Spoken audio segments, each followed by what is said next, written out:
Hey everyone, happy Thursday, November 6th. It's about 7:40 in the morning on the West Coast, and it's time for another market update.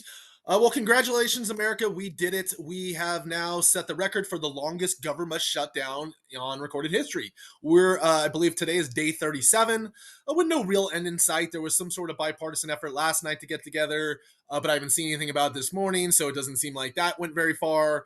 But like we talked about, there is some pressure being applied now. It sounds like they're talking about shutting down a bunch of air traffic over the next couple weeks.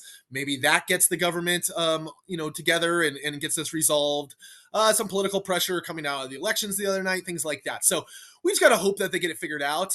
In the mortgage side of things, we're still missing all the data we'd like to see, and at first that was a positive thing, because the only data we were getting was showing some negative stuff for the economy. But now the Fed's made it pretty clear since their last meeting that without seeing some new data from the government, like BLS jobs reports, they're less likely to cut rates. And obviously, we want them to keep cutting rates. So that's the main reason now. One of the reasons, besides all the other stuff, we'd like to see that government shutdown end. So going back to that Fed meeting, going back a couple of Fed meetings, keep in mind, again, going September 17th, they announced a rate cut of quarter of a point. And again, that's not mortgage rates. And as we showed back then, going into that day, the average rate had dropped to, near 2 year lows. After that day, mortgage rates spiked back up because, again, at their press conference, the Fed, and Chairman Powell did not say things we liked. October 29th, very recently, they once again made a cut right before we got to that day on October 29th. Again, mortgage rates had fallen down to where they were right before the September meeting, close to 2 year lows. Again, they cut the rate by a quarter of a point, but again, since that point, mortgage rates have gone up. And the main reason they did that was because of what they said about the December 10th. So December 10th is the next meeting, and what Chairman Powell said, in regards to a rate cut, it's not a foregone conclusion that they'll have one, and it's far from it. That's what the Fed or the markets did not like. Just to give you an idea, the markets still believe, this is the traders, how they trade on if the Fed will cut or not. Right now they have it, at 69%. Basically, they think they'll cut. Right now we're at 375-400. They think they'll go down by a quarter point again, down to 69. It's about a 69% chance that will happen. About a 31% chance that won't happen. They won't cut at all. So they still think it's going to happen, but before Chairman Powell made this comment, this was closer to about 85-90%. So that's what we've been kind of dealing with. And like we've talked about before, by the time we get to December 10th in that meeting, we should know what's going on, and you should see mortgage rates react one way or the other before December 10th.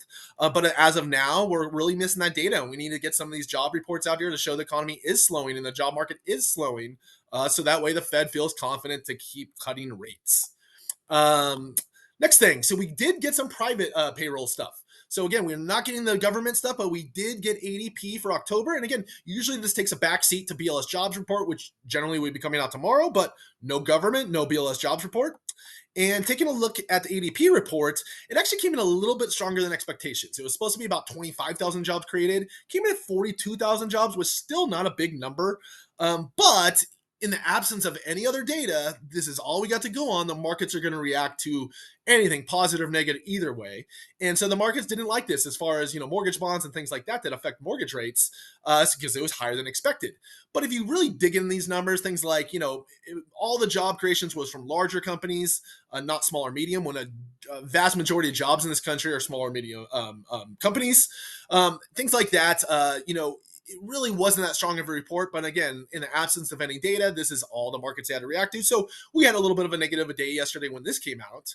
However, then this morning we got a new one, and this is the Challenger job cut report. So this tracks corporates and how many layoffs they've announced for across the country, and this jumped quite a bit. It's actually the highest October since 2003. 2025 is on pace to be the highest amount of layoffs, I think, since 2009, and really a lot of it has to do with tech. I'm sure you saw Amazon had announced a bunch of layoffs, Facebook, things like that. So this one came out today and showed a bunch of job cuts upcoming, and the markets, again, without any government data, reacted positively for mortgage rates. So kind of, counteracted what happened with the ADP yesterday. But again, the most amount of layoffs since 2009 so far in 2025 is a big deal. That's, that to me, that shows that obviously the economy and the labor market aren't as strong as the Fed keeps trying to make it sound. So hopefully this kind of stuff, with the absence of, the BLS job reports and unemployment weekly reports, maybe the Fed is hopefully paying attention to this.